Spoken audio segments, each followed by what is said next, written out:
I'm Michael Matthews. Today I want to talk about embodying characters.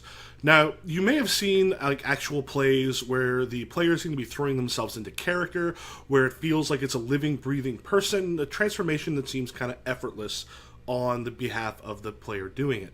Now, this is often because the APs people go to either have people who are very entertaining, sometimes playing just a slightly different version of themselves, or perhaps professional actors with training you don't have. Now, I think what happens is this leads to this unrealistic expectation for where some people are supposed to be, which, in some people, puts them in a position where they feel like, well, if I can't do what they're doing, I am too nervous to kind of get out and try those things. So, when dealing with newer actors or newer improvisers in particular, this is a common problem, and even with people who've done plenty of shows before, actors that I brought into improv who are very comfortable on stage creating characters can really freeze up when it comes to doing it on the fly, like a role-playing game. So the biggest things that we do to get them comfortable with it are things that we don't tend to support how to fix in an RPG, and that's simply because most people aren't aware of them. So, generally I found a couple reasons for why people have a hard time making that kind of leap into the character's mind. One, there's this pressure to go very quickly. They feels like if I can't just click over and be there, then it's just not going to work. So I should just, shut up and maybe describe at a very high level what I'm doing as opposed to getting into it.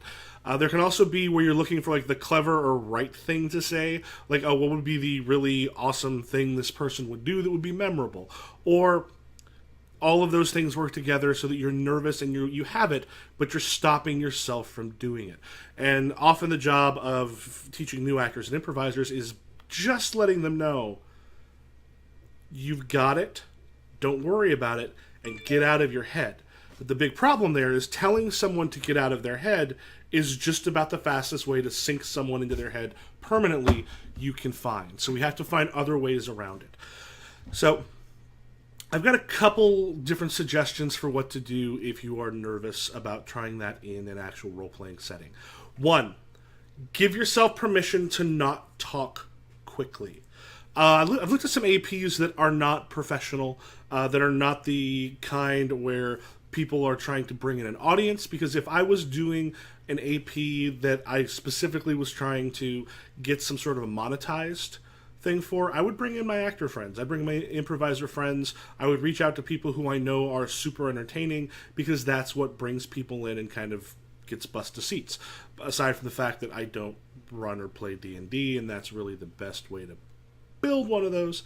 But those other APs I've looked at where the players afterwards, like the Gauntlet, puts out a whole bunch of these, and I'm a Patreon supporter of theirs. I'm on their Slack, and people are hugely upbeat about these games. And when I look at them, there's lots of pauses. There's lots of reaching for what to think. There's all these things in there that can feel, if you're used to seeing kind of professionals or people who are kind of doing it more to be clever and audience facing, it feels like that without actually being that.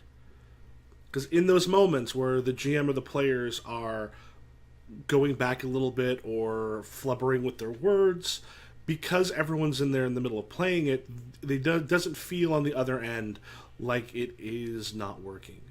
And a lot of times that'll be inside your head going, it should feel like a scripted show.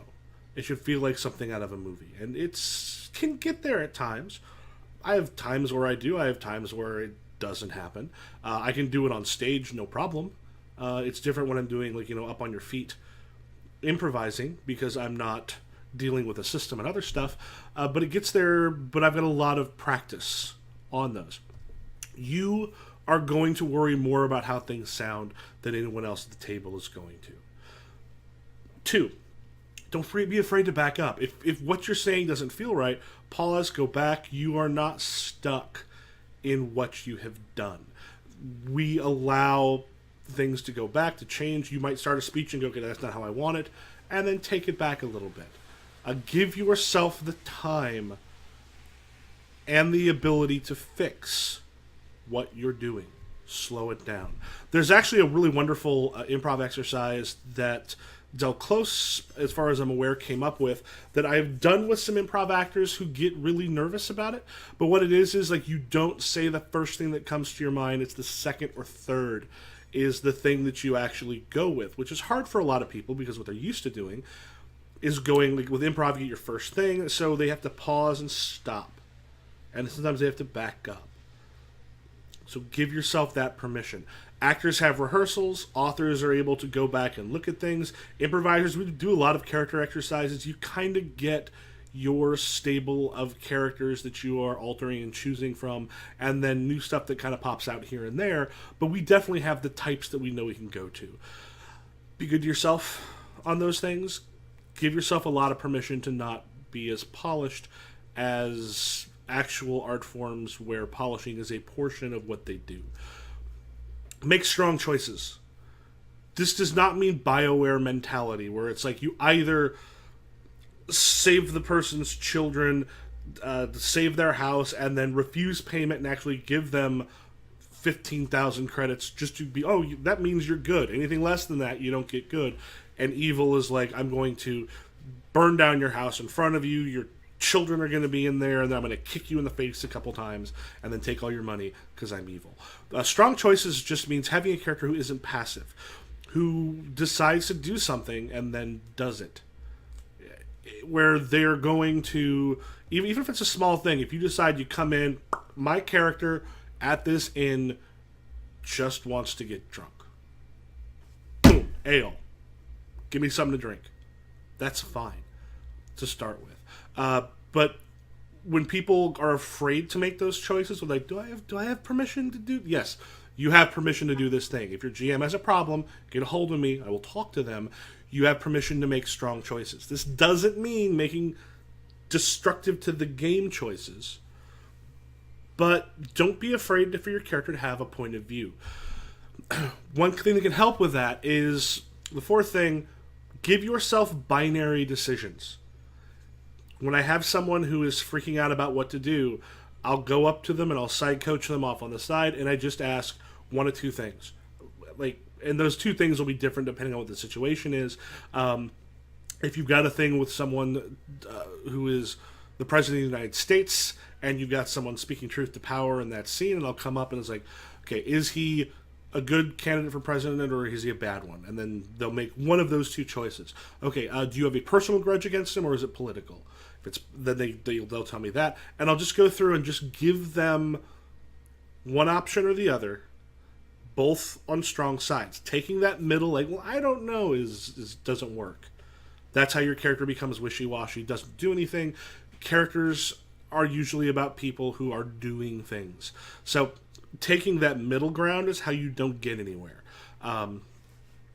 Ask them, is your character having a good day or a bad day? Are you just a little pissed off because the day has been angry and you're irritated more quickly, or if things have been really good and you're willing to let things slide? Anything like that. If you're not sure, even literally ask someone next to you maybe to do that for you. If they have any idea how, but just like, I'm not sure, just give me a couple choices. And just literally between two things. Making decisions between two things, super easy to do. And then once they start doing the thing about two different choices, you give them two, maybe three of those, and then they're able to just sort of go in a way that surprises them, because what's holding them back is that willingness to make those decisions. So give yourself those binaries, and because you should give yourself permission to slow down, maybe talk it out. See if everyone's okay with that, but then just talk out, okay, I think my character is this, I think my character is having a really good day, I'm in a good mood, I don't like this person personally, but because I'm in a good mood, I don't want them to ruin it. I'm not going to let them ruin my day. So in that case, when I approach them, I am going to be happy and cheery, and the angrier they get, the cheerier I'm going to be, because screw this person. So I'm going to do the thing that I'm going to do along those lines. So maybe you approach and decide, like, hey, it's good. Listen, so sorry about what happened to your team. I mean, I know they lost, but guess you're going to owe me, what is that, 10,000? 10,000, so I get that to me soon. They get really angry. Maybe you just get happier and happier. And then you feel, oh yeah, I know how to do this. I can kind of be a dick. That's fun at times. And the fifth one, if you feel stuck, if you're not sure where to go, raise the stakes. We've all seen arguments on the internet where it's just the same thing back and forth forever. And I have done that, and I did that today at one point. By raising the stakes, by going, okay, so right now, our discussion has been, I need you to clean your room before we can go. You said no. So we right now are here. We'll go, clean your room. I'm not going to. You better do it. And you're going here. Like, clean your room. I'm not going to. Fine. You're grounded if you don't go. Now, this person, the other person, has to react to something that is not just the demand to do the thing. Now, a punishment is being put in. Maybe they call you on it. Oh, yeah? Dad's not going to ground me when I go to his house. He's actually going to let me play and such because he doesn't like how you raised me. Suddenly, they have raised it up. You've got a lot further to go, so you have to sort of raise it. If you get stuck in the same place and it feels like going back and forth forever, it gets very frustrating. And this is true of people who've been doing it a long time as well as those who are just sort of getting into it. Raise the stakes if you're not sure where to go. So basically overall, like the 5 things I'm suggesting, give yourself the permission to go slow. Don't be afraid to back up, make some changes, rewind, do any of those things. It's not stuck in stone until sort of after the scene, particularly if you've got a GM who's cool about it, and they should be because it'll actually help make things more interesting. Make strong choices. Don't go with that wishy-washy stuff in the middle. Choose your character to have opinions on whatever's going on right now. Give yourself those binary decisions if you're not quite sure. Think about 2 different poles, both strong choices, and then just choose one of those. And then because of that one, where's the next one go? Where's the next one go? You're soon going to find yourself in a place where everything else happens naturally because you built the momentum for the character. And then if you feel stuck and you're not sure what to do, raise the stakes. If you are trying to get information to King, and you go up and the guards are not going to let you through, what that doesn't mean is, pull out a sword and stab the guards like a psychopath. What it could mean is I need to talk to your manager. Give me your manager now. What it can be is, where's the captain of the guard? It can be, fine, we're going to go and we're going to get, I'm going to talk to this counselor to the king, and he knows me, and if you kept this information from him, all hell's going to break loose. Then if the guard is like, yeah, fine, go talk to them, then you're done here. You can move on. The story continues as opposed to you just arguing back and forth forever. And it also gives you a direction to go. Raise those stakes. The hesitancy comes because we put pressure on ourselves to be something that without a lot of training, a lot of work, you're not going to be. And I'm pretty positive if you do happen to watch some of those APs, there are places where they are a bit clumsy with it too that you are maybe overlooking, because a lot of it's good enough that you kind of let it go. But those people have been doing it for a long time. I don't expect someone in a game I'm running to necessarily be as comfortable leaping from character to character as I am. I've got a lot more experience in that than they probably do, so I approach it in a very open, loving, and accepting way. And if your GM is a dick enough not to do that, then maybe find a better GM. Talk with each other.